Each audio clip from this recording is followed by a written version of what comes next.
3 ماہ تک تو پولیس نہ ہی عاطف کی گائے ڈھونڈ سکی اور نہ ہی چور پکڑ سکی۔ تاہم 21 دسمبر کو پولیس پر اچانک یہ راز کھلا کہ وہ بابر گجر جسے ایک دن پہلے ہی 3 MPO میں گرفتار کیا گیا تھا، اور ان کو 3 MPO میں گرفتار کر کے کہ وہ نقص امن کے لیے خطرہ ہیں، اور وہ چونکہ پاکستان تحریک انصاف کے امیدوار ہیں اور پاکستان تحریک انصاف کے عہدیدار ہیں، تو جی ان کو پتہ چلا کہ وہ 3 MPO میں ان کو گرفتار کیا گیا۔ 3 ماہ کے بعد جب وہ 3 MPO میں گرفتار تھے تو اس میں ان کی گرفتاری کے بعد جیسے ہی ایک دن پہلے MPO کے تحت پکڑ کر ان کو جیلم بند کیا تو وہی گائے چوری میں ملوث نکلے، اور اچانک پولیس کو یہ کشف ہوا کہ جی 3 ماہ پہلے جو ایک چوری ہوئی تھی گائے کی، تو وہ یہی بندہ ہے جس کو 3 MPO میں گرفتار کیا گیا ہے۔ اب 3 MPO میں اس کو رہا کیا جاتا ہے، لیکن 3 MPO میں اس کو گرفتار کیا جاتا ہے، لیکن ساتھ ہی اس کو گائے کی چوری میں گرفتار کر لیا جاتا ہے۔ چکوال کے صحافی کی جانب سے یہ کہا گیا کہ بابر گجر کا نام سن کر وہ حیران ہوئے، اور انہوں نے کہا جب وہاں کے صحافیوں سے ہماری بات ہوئی کہ کیا بابر گجر نامی پاکستان تحریک انصاف کے عہدیدار ہیں، تو کیا وہ چور ہیں یا ان کا کوئی اس طرح کا وہاں پہ کوئی کنڈکٹ ہے یا ان کو لوگ کس نام سے جاتے ہیں، تو وہاں پر وہ کہتے ہیں وہ حیران ہوئے، اور انہوں نے کہا کہ بابر گجر ایسی حرکت نہیں کر سکتے، وہ تو اچھے خاصے زمیندار ہیں اور ان کا وہاں وہ بڑی باعزت فیملی ہے، تو یہ کیسے ہو گیا؟ تفتیشی افسر رحمت اللہ کا کہنا ہے کہ اگر تفتیش میں بابر گجر بے گناہ نکلے تو انہیں چھوڑ دیا جائے گا۔ اور دوسری جانب جو ملک اختر شہباز ہیں پاکستان تحریک انصاف کے، جن کو 9 مئی کے مقدمے میں گرفتار کیا گیا، جو حلقہ PP سے PP 22 جو چکوال کا صوبائی حلقہ ہے PP 22، اس سے پاکستان تحریک انصاف کے امیدوار ہیں، اور انہیں بھی عدالت میں پیش کیا گیا اور عدالت نے ان کو رہا کر دیا۔ اب ملک شہباز رہا ہو گئے، بابر گجر کا 2 دن کا ریمانڈ ہو گیا۔ 2 دن کے ریمانڈ کے بعد عدالت میں مدعی خود پیش ہو گیا۔ وہاں جب پیش ہوئے تو متعلق ایک تحریر میں بابر گجر کو عدالت میں گائے چوری کے الزام سے جب پیش کیا گیا تو عدالت میں صورتحال اس وقت دلچسپ ہوئی جب تفتیشی افسر نے جج کے سامنے مدعی مقدمہ محمد عاطف خان کا بیان رکھا۔ اب جب نامعلوم FIR ہو تو اس کے بعد ایک تتمہ بیان سپلیمنٹری سٹیٹمنٹ یا ضمنی لکھی جاتی ہے، اور اس میں تتمہ بیان میں لکھا جاتا ہے جی کہ مجھے پتہ چلا یا فلاں طریقے سے مجھے پتہ چلا یا فلاں لوگوں نے بتایا کہ آپ کا ملزم تو وہ ہے، تو اس بنیاد پر میں یہ سمجھتا ہوں کہ میرا ملزم وہ ہے۔ نامعلوم FIR تھی تو میں اس میں بیان دینا چاہتا ہوں کہ فلاں کو نامزد کیا جائے۔ وہ ایک بیان ہوتا ہے، وہ تتمہ بیان اس کو کہتے ہیں، سپلیمنٹری سٹیٹمنٹ کہتے ہیں، جو ایک ضمنی لکھتی ہے پولیس نامزدگی کی۔ FIR نامعلوم ہوتی ہے اور ضمنی میں نامزد کیا جاتا ہے۔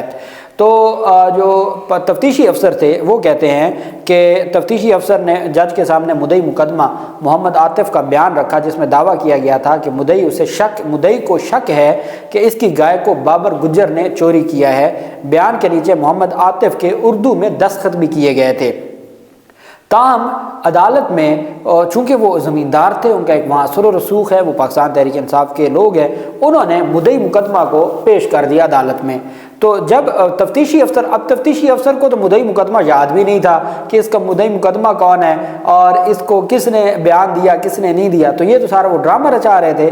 تو جیسے ہی مدعی مقدمہ کے حوالے سے یہ بیان دیا کہ جی مدعی مقدمہ نے تفتیشی افسر کو یہ کہا ہے کہ اسے شک ہے کہ بابر گجر نے اس کی گائے کو چوری کیا ہے، اور بیان کے نیچے اس کے اردو میں دستخط بھی تھے، تو اس پر پھر جب جج صاحب کو بتایا گیا جناب کہ مدعی محمد عاطف جن کے بیان کا ذکر کیا جا رہا ہے وہ آپ کے سامنے کھڑے ہیں، ان سے پوچھ لیں۔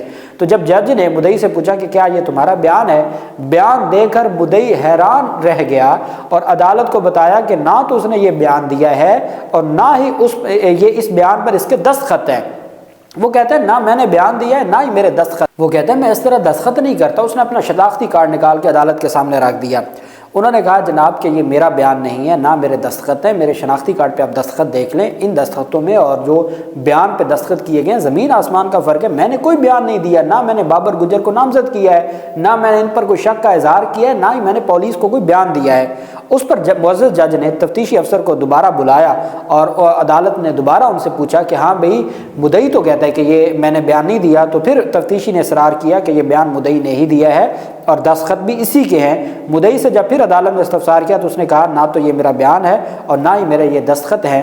بابر گجر کے وکیل چودھری طلعت محمود نے عدالت کے سامنے مدعی کا شناختی کارڈ رکھا جس پر دستخط انگریزی میں تھے۔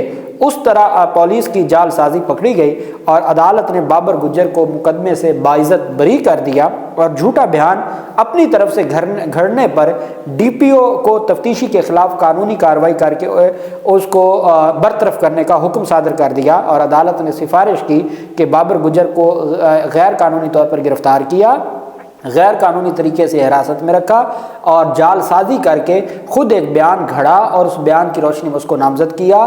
نہ وہ مدعی کا بیان تھا، نہ وہ مدعی کے دستخط تھے۔ مدعی کا جھوٹا بیان لکھنے میں، مدعی کے جھوٹے دستخط کرنے میں انہوں نے فورجری کی ہے، جال سازی کی ہے، 2 نمبری کی ہے۔ اس وجہ سے تفتیشی کو برطرف کرنے کی سفارش کی جاتی ہے، اس کے خلاف قانونی کارروائی کی جائے۔ بابر گجر کا کہنا ہے کہ وہ اپنے ساتھ ہونے والے اس مذاق کی ذمہ داری پولیس والوں پر نہیں ڈالتے کیونکہ وہ بیچارے اس کھیل میں محض کٹ پتلیاں ہیں اور ان کا کوئی اس میں کردار نہیں ہے، نہ پولیس والوں کی میرے ساتھ کوئی ذاتی دشمنی ہے۔ یہ صرف اس وجہ سے کہ میں پاکستان تحریک انصاف کا عہدیدار ہوں، میں سوشل میڈیا پر ایکٹیو ہوں، اس وجہ سے میرے خلاف یہ کارروائی کی گئی ہے۔ مجھے پتہ ہے کہ کون ہے جو کارروائی کروا رہا ہے۔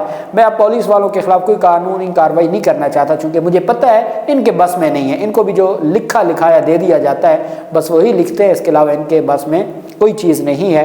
اللہ پاک پاکستان کا حامی و ناصر ہو۔ بہت شکریہ۔ اللہ حافظ۔ پاکستان زندہ باد۔